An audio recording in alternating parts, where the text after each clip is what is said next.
You know, many times I find myself wishing I could automate these guys and make it to where I could trade with them automatically. And, well, that's what we're going to be doing today.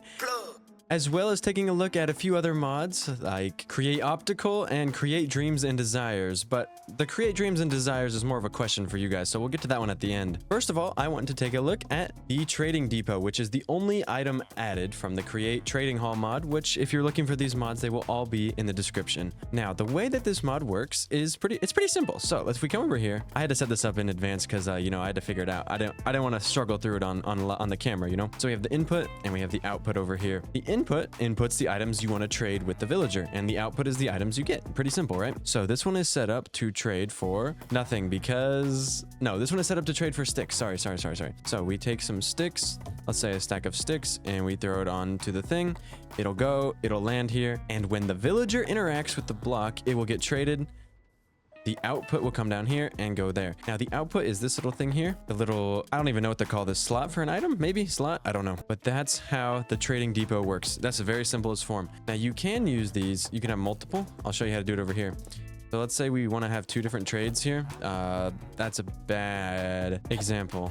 I want a sticks and an emeralds, or it's another bad example. There we go. You see there's an emerald trade and a sticks trade. So if we take some emeralds over here, emeralds, we'll just add a stack there. And what was the other one? Sticks. So for one of them, the output is emeralds. So we'll put emeralds here. And then the other one, the output is arrows. We have some arrows in our inventory. We can just go ahead and slap those right there. All right. So if we put sticks on this one, it will trade. Oh, well, we put sticks there, it'll trade, right? Now, if we put emeralds from here, we put them on there, what are we going to get? We're going to get arrows. Nice and simple. And all of that can be automated with the belts, the chutes. You can drop items in to the input like that. Simple as that. And you can have funnels, you could have smart funnels, you can have andesite funnels. It's smart enough to realize that if you put emeralds here, like you're trading emeralds in and you're getting emerald, I don't know what you'd be doing to get emeralds out, but it knows that the items you put here will not be taken out. So like this, and we put a funnel here, it will only output the arrows. I guess you could do it up. I didn't even know you could do that. Learning something new. That's a lot of arrows. But that is the automatic trading hall, or the Trading Depot from the Trading Hall mod. So that's that. And now I want to take a look at this mod over here. This is Create Optical, and this one is a little bit more complicated, so you're gonna have to bear with me as I try to explain it. But I thought it was too cool not to put in this video where I just look over some of these create mods. Well, create mod add-ons, you would say, not create mods, because they're add-ons. Anyway, this is Optical, and the main focus of Optical is turning the rotational power into light beams that can be transported, and then returning the light beams into rotational power. Simple as that, right? But how do you get it to turn into this light beam? You use a optical source, and this has an input in the back, and you input power in through here, and this power turns, or depending on the speed, it turns into a beam and it goes into there. So you have 512 SU here, 512 SU here, the same stress units, the same speed, everything is the same when traveling through by light or by particles, whatever you want to call it. And I can prove that to you with a stressometer. I know you can see it, but stress, it doesn't really matter. 1024 over here, 1024 over here. It's the same. And that is the very basis of this, right? But there are a few little things that we need to learn before we can go to the advanced mechanics over here, which is these 4 setups I have here. Now, you'll notice that these are all on different speeds. We have one that's really, really slow, one that's very fast, and then 2 other ones, but only one of them is visible. This is a visible light. You see beam type visible light. And depending on the type of beam is the type of beam that it will be. So we have radio, gamma, visible light, and microwaves. All of these are different types of beams, obviously, and each of them has a different propagation range, meaning that they each go a different distance. Now, this has nothing to do with the distance. This is just offset to show you the different speeds are being actually transported from here, you know, all the way over here. And if you look down at the bottom, you see that this is moving at 32 RPM, and the 32 RPM is the microwaves. So if you go slower than that, you get radio waves. Faster, you get visible light, and faster than that, you get gamma rays. But gamma rays have the shortest distance, but they also carry the fastest speed. So the distance is inversely proportional to the speed. So if you have something that's very slow, it'll go very long. You see 128 blocks. But if you have something very fast, it will only go 32 blocks. Just keep that in mind if you're going to use this for anything. From here, we can go into more of the advanced mechanics, like manipulating these beams to go around corners and pass through filters and stuff. But I'll get to that in a second. Sorry. If we take a look at this, there's one more thing that I want to explain before before we get into it as a warning. Now, some of these beams are safe. The light beam is safe for mobs to interact with, but some of them, if you know anything about physics, are not safe for animals to be exposed to. Specifically the gamma rays. Those hurt. And the microwaves. Now you think they do something, but they don't. Okay. So that's that. And you know, just sitting here watching this, you see how the mob blocks it? You could do something with a tripwire, an invisible tripwire, because even the invisible waves still get blocked. Like you see, this is not spinning over here, but then I move, it's spinning. You could do something with that. That's pretty cool. But they're mainly used for transporting power long distances without needing a bunch of blocks. And the crafting recipe for these is pretty cheap too. If we search optical drive or source, just optical device, which yeah, that is a lot right there. But it's not crazy when you can instantly transport this stuff up to 128 blocks away. Like even if this goes down to 1, right? It's still 128. But it's only using 8 stress units. So how useful that is, I have no clue. It might be useful in some cases. I have no clue. You can do with it what you want. Anyway, more advanced stuff. So here we have the encased mirror. And with the encased mirror, we can just go around angles. You know, it's pretty simple. Oh, we gotta turn it all the way. See? Very simple. That one's pretty explanatory. I don't know what else to explain to you about it. You know, like, what is this? Anyway, now we have the ionization or the polarization, whatever, right? It's a filter, basically. You see? It's a filter. And what this filter does is it will have a beam of light pass through it, and it will change it in some way. Now, when the light beam is created, you can do certain settings. If you look at the bottom or towards the middle, you see polarization is random. If we change the polarization using this panel here, we can change it to different directions. Vertical, you see vertical, and let's just do horizontal because these are two opposites for the time being, or for what I'm understanding, because I don't know how much I understand about this. But you see, this is a vertical polarizing filter or absorption filter, whatever. And if you shoot a horizontal beam through a vertical thing, nothing will pass through. But if you shoot a vertical, it doesn't change anything. Now, the default option is random, and random is a little bit weird, as in if it's put through a filter, it will be cut in half. So you have 380 SU over here, we have 760 here. And then the diagonal ones like this is positive diagonal,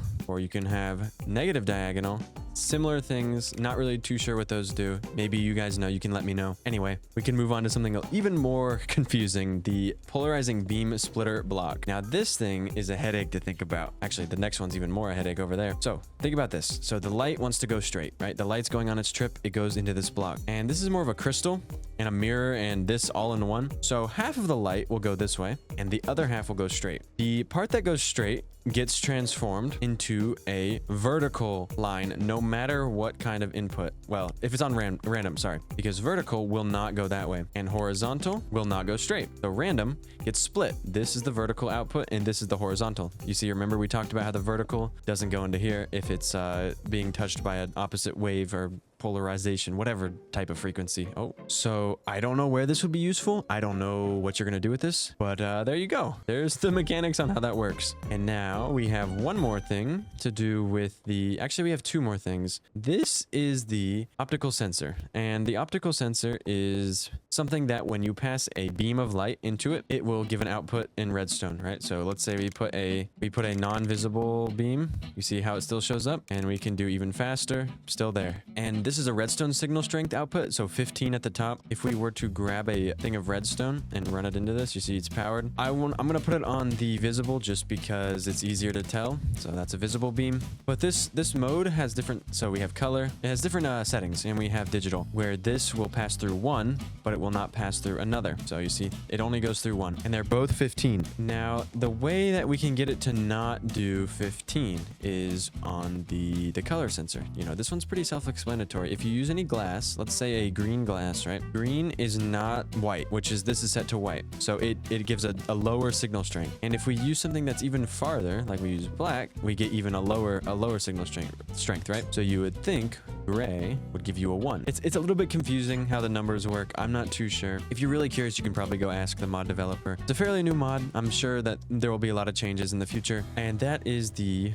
optical sensor. Now, enough with the simple stuff. I know, right? That was simple? No. This one is the one that is a headache. So I'm going to try and explain this one as simply as possible. Okay, so you have a road, right? This middle one is a road. We're going to call the middle one the white color. So underneath here, we'll put white. So on the white line, we have 36 going in. I'm just gonna go by the speed. Then we can have a blue line on the left and a red line on the right. So red here, blue here. Now the blue and the red are being added to the white to create this one. So the way that it's not described, it's chosen to be which one is the output is whichever one is not on a side. So you see how if this didn't exist, right? If there was no output here, let's pretend that doesn't have an output. It's the one that's in the middle of the two. So if there was one going in here and in here, this one would be the input and that would be the output direction. But all three of them are the input and this is the output. I think you understand what I'm trying to say. So the point of this device is to add beam strengths up. So we have a beam that's going at 288 SU, 960, and 936, and all of these are being added to 2,184. If we were to up this, let's say to that, right? You still can't see it, but it's there, and this goes up to 3,920. For now, that's what I understand is the purpose of this. It's a very confusing block. If you go into the ponder menu, you will be hit with a ton of different, just these things that pop up really fast, and it's kind of difficult to decipher, but I'm sure some of you who are smart out there will do it, and you'll enjoy doing it because you like this kind of stuff. Anyway, enough of this, and we're on to the last item I wanted to show you. The last cool thing I thought there was. This is the beam focuser, and if we take a glass pane and we put it through this, you know, like a typical create mod thing, and it does this little light beam thing, it's how you get mirrors. It's one of the required things for crafting the mirrors and anything that gives you into the advanced mechanics blocks, whatever you want to call it over there. Now this beam focuser has two inputs. You need a mechanical, you know, spinning torque, whatever, SU, stress units in, and you also need a visible light beam being bounced in through the top. I'm not going to break this since this is actually, I can break it. This is a massive pain to place. You place a mirror here. Oh, I gotta be like looking, hold on, be looking, which way was it? Which way? Do I have to be like down? Maybe like that, maybe like that. This is frustrating. There we go. I can just hand crank this. Hold on. There we go. Anyway, if we hand crank that, the light, you can barely see it in there. The visible light is going through. Only visible lights will work. So between, I think it's 32 and 128 RPM will give you visible, and then you can use it to create stuff. So the way that this works is, let's get some dye, or one of the features, not the way that this works. What am I saying? Losing my mind. This is the second time I had to record this, man. This is awful. It should turn it into blue dye or blue wool. Yep, you see that? So you can dye wool. I don't know where you're gonna use that, but there you go. There's a feature, and that should be everything for the create polarization, ionization, optical, whatever you want to call it, mod. And yeah, it's pretty cool. It's very interesting how this works. It feels very create moddy. Like it feels like, you know, this new create mod age that we're in, or whatever kids say these days. Now the final one is dreams and desires, and this one is more of a poll for you guys. I'm going to show off some of the features, and I want to know if this is something that you think is balanced enough to be added to the public server that I run. So the main concern I have with adding this to the public server is this block, or this what is this called? It's called seething. Oh, hold on, let me pull this up. Seething. And the way that the seething is done is like a whole, it's like a new, you know, you have blasting, you have washing, and everything like that, and you can do it to get diamonds, infinite diamonds, because you can infinitely get coal by, can you get coal? I forget. I guess you technically can't get infinite coal, but it's a way you can craft diamonds. You see, you get these little shards and you can craft those into diamonds. I don't know how overpowered that is. It might not be overpowered, because I just realized there's no infinite coal, and it only works with, let me find it. Hold on, where is it? I don't remember. Anyway, it only works with coal or deep slate coal ore and coal blocks. Who knows? It might be. Now, the other thing I wanted to talk to you guys about and show you was the furnace engine. Now, this reminds me of olden days create mod, where it was something like this. Yep. And you use this to generate power using a furnace, which I think that this should be in base create mod. Like this just makes sense. You know, you have something here. I think you can put them on the top too. Hold on. I might be tweaking. Yeah, you can. And look at that. It looks kind of funny. But imagine if you have a furnace room and you just have a bunch of these and you connect all your flywheels up like this. Oh shoot. But you connect up a bunch of flywheels, and anytime you use a furnace, maybe it charges a battery and you have battery power, and then you don't have to worry about steam engines. I don't know. I just think that the alternative energy solutions are very, oh, that kills my game, are very interesting, and they're very unique, and and even if they are ported over from older versions, they're still fun. Now this thing was the thing that surprised me. I don't know what this is for. I'm asking you guys what the giant gear is for. It is in the beta stuff, but if you know, let me know, because I thought this was really cool. It does have an odd hitbox, but there's that. And the last thing was this press, which I don't know if it's super important, since we do have a bunch of configuration files that let you do this automatically, where if you use water and SU to fill up this thing, so it has water in it, right? And then you can press a bunch of items like a stack all at once. Watch, boom, that's a whole stack in one thing. But we have configuration files set up to where you can just do that regardless. I don't know. That's a question for you guys. If you want it, I'll add it. Maybe not this season, maybe next season, which will be here sooner than you think. So keep your eyes peeled. Yeah, I think that's it. Thank you all for sticking around for this video where I covered the trading depots and the optical and talked about create dreams and desires. If you have any questions, don't be afraid to leave a comment. If you want the mods, all of the mods I showcase will be in the description. These 3. Anything else will not be in the description. I had a lot of comments on one of my videos where they were like, I didn't include create connected. It makes sense. It's not one of the mods I'm showing off. So there you go. Yeah, that's gonna be it. Thank you all for sticking around. Thank you all for watching. We have one more video this year coming out after this one, probably a day or 2. And yeah, thank you all for watching. I'll see you guys in a few days, 2 days, 1 day. But thank you for supporting this past year. If this is the last video you see, thank you for watching, and I'll see you guys in the next one. Bye bye.